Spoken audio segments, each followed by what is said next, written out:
Hello everybody, it's me, GhostCritic, and I managed to find the time to read my comics, have a good old think about them, and get you a video out for Friday. No waiting till Sunday.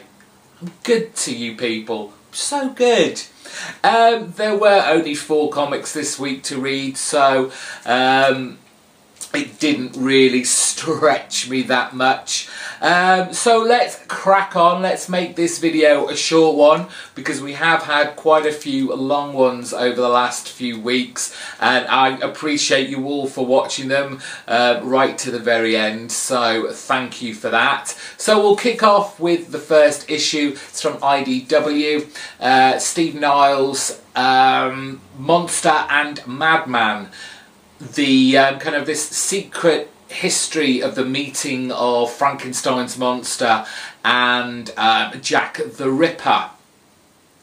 And I'm still finding it difficult to reconcile now that I know that this is just a 3-issue mini-story. Kind of what the story is here.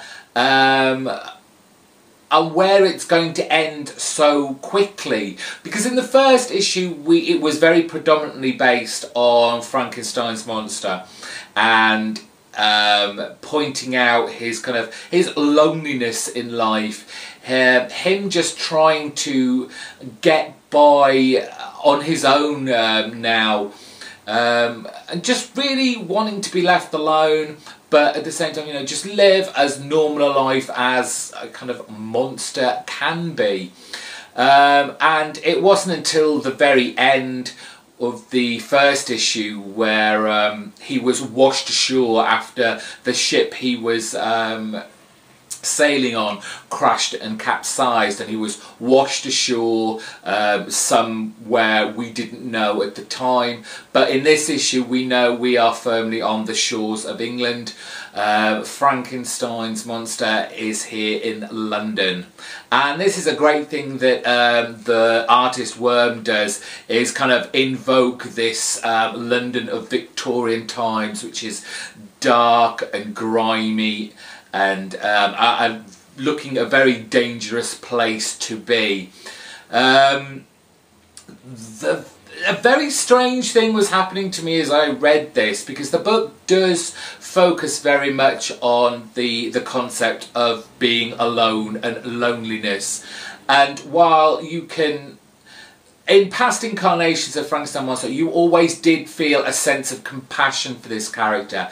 He was brought into this world as this patchwork man, against his will really. He never wanted to be created, and hated and hunted so often. So you do kind of feel this sense of compassion. But as I was reading it, this strange thing was that you started kind of feeling that for this Jack the Ripper character that has taken Frankenstein in, with really the sole purpose to examine and find out how this monster is and has been created and is living. So it was strange as I read that to have these feelings for someone who was basically a serial murderer. There are certainly echoes of incarnations in this book of Frankenstein. The idea that when he ventured out into the streets of London, while, you know, at first people just kind of rushed past quite quickly when they got close and saw who this person was, eventually you're going to get a mob who are going to start chasing him. So that was kind of a nice little touch. That again, there are hints that Jack the Ripper is going to create a woman, a companion for Frankenstein. So there you get echoes of the of kind of like the Bride of Frankenstein. So Steve Niles is certainly pilfering the annals of Frankenstein's history and his many kind of TV and movie and even kind of comic books and literary books, that their history and on what has come before. As I was reading the start, because there isn't a great deal of dialogue and you hear it kind of narrated, it did remind me of kind of Marvel 70s Man-Thing. The kind of, I mean, Frankenstein rarely talks anyway, and you hear kind of in the kind of third person this narrator explain how our character is feeling, and I kind of got that vibe from it. Like I said, I don't know how this is going to end so quickly, whether it'll be a satisfying enough conclusion, but at least Steve Niles got to tell a Frankenstein story from start to end within a suitable time frame. Let's go on to the next one. Hey, no editing this week. Let's just do it all in one. It was Justice League Dark issue 30, and I was kind of silly to think we're going to go straight into a new story arc, but was glad that they actually had an issue that dealt with the repercussions that happened in Forever Evil. We have a lot going on in this issue for all the characters, both old and new. Kicks off with John Constantine drowning his sorrows after betraying the group. Deadman out for revenge. Zatanna, she's basically coming to terms with now her new role, not only as kind of the new mistress of the house, the owner of the House of Mystery, but also as in her new role of team leader. We have another Frankenstein. Frankenstein, our agent of shade, and Black Orchid both deciding to leave the team for their own reasons. But never fear, although the group looks like it's diminishing and getting smaller, we have our two new characters. One a very willing contributor and wants to be part of the team, and another that doesn't seem that willing. We have Nightmare Nurse and Swamp Thing becoming part of our Justice League Dark team. Lots of secrets and kind of mystery is revealed through John Constantine coming back to the house, in essence to make amends with Zatanna. He knows it's over, but he wants it to leave on at least amicable terms. Really nice kind of single shot issue, wrapping up a lot of threads, saying goodbye to characters, saying hello to new ones, and just adding more layers on for characters with strange and intriguing backgrounds that will hopefully come forth in future story arcs.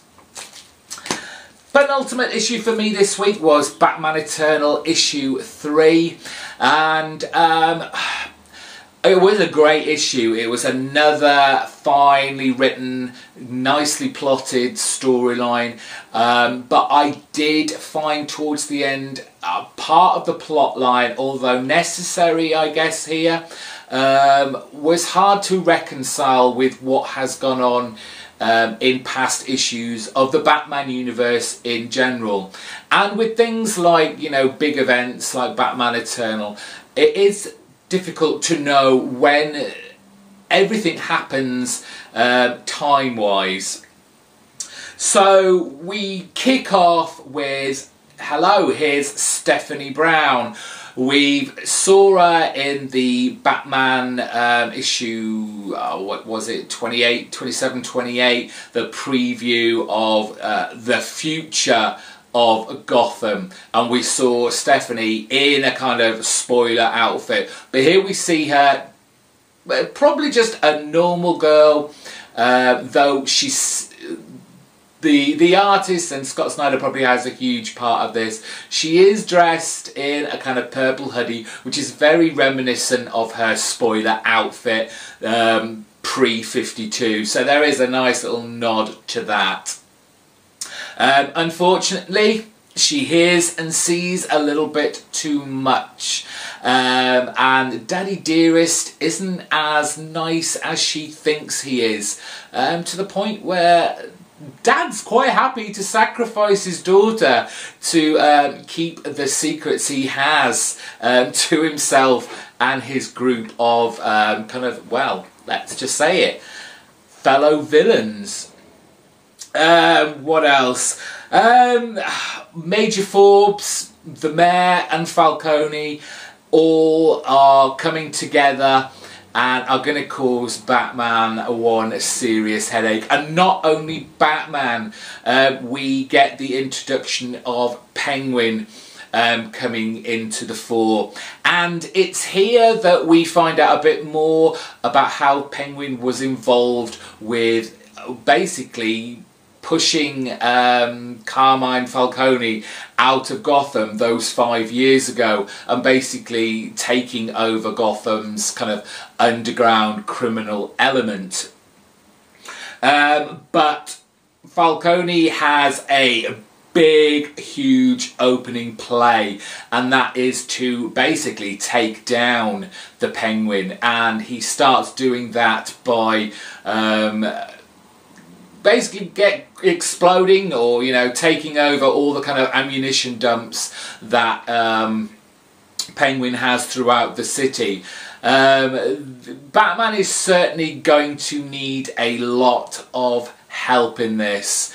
I get the kind of feeling that this is very much a Nightfall kind of storyline where Batman is going to be run ragged to the point of exhaustion, and this is where our kind of overall villain, because I'm still not sure that Falcone really is the head of everything that's going to happen by the end of this series.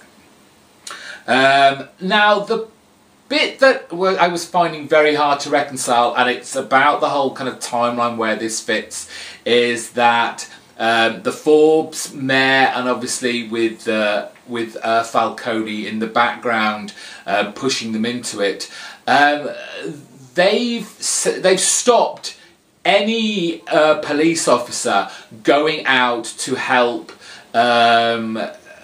put a stop to all these kind of explosions, these taking over of Penguin's ammunition dumps that are causing havoc throughout the city. Now, it wasn't so long ago that, you know, the Gotham police basically thanked Batman for saving all their lives when the Joker was going to blow up their headquarters. Batman had got them all out of it and evacuated the building in time and saved hundreds of police officers' lives. And, you know, people who had been clearly anti-Batman for so long were grateful to Batman. They were thankful he was around. Yes, they didn't, you know, particularly like him at the time, but now you saved his life. So I find it hard now that Forbes is pushing this whole, you know, we're going to forget about all these costume villains. The person that we're going to take down and find is Batman. How does that reconcile with what has happened previously and the relationship Batman now has with the police? It was clunky. I understand it's got to further the story on, and this is going to be a further kind of nail in trying to kill and capture, however you want to see it, Batman. It just felt but still a great fast moving storyline, introducing lots more plot lines and characters, as I said, with Stephanie Brown, Penguin. So I'm still enjoying the crap out of this, and I hope you all are too on that. And finally, it's from Image, 5 Ghosts, issue 11. And I have so much love for this title. It's just this kind of wild adventure ride that we're on at the moment, on this kind of mysterious island that harbours kind of man-like beasts. Now we're introducing zombies. We've got this mysterious kind of spectral woman who has this kind of like siren-like ability that fools Fabian in this issue into capture. It is this wonderful pulp adventure that, you know, doesn't give you time to breathe, but I don't need to breathe when comics are this good. This is my sustenance. Just another fantastic issue from Barberi and Munihan. The artwork, as always, a joy to behold. There was a very strange kind of one-page insert in here with Fabian's friend back at home. I think his name is Sebastian, and he's just staring at a photograph of him and the woman in the coma and Fabian, and there just seems to be something not quite right, and it was certainly put in there for a reason, and you wonder, could Sebastian be not all he seems? Is he maybe causing what's going on in the island? It's all about past sins, this issue, and this story arc, and I guess retribution for those sins. Just a brilliant issue, just a brilliant title, and I can't wait for the next issue to come out. So glad this made it past the 5 mini issue series. And that's it. Thank you all for watching an unedited video. I think I did rather well there, if I do say so myself. Thank you all for watching. As always, if this is your first time here, please hit the subscribe button, give it a big thumbs up, and I love lots of comments down in the box below. What did you think of the books I picked up? Did you read them as well? Are you having as much fun with Batman Eternal as I am? Are you still picking up 5 Ghosts and enjoying the lovely wild adventure ride we're having? Until next week, short, see? Bye bye.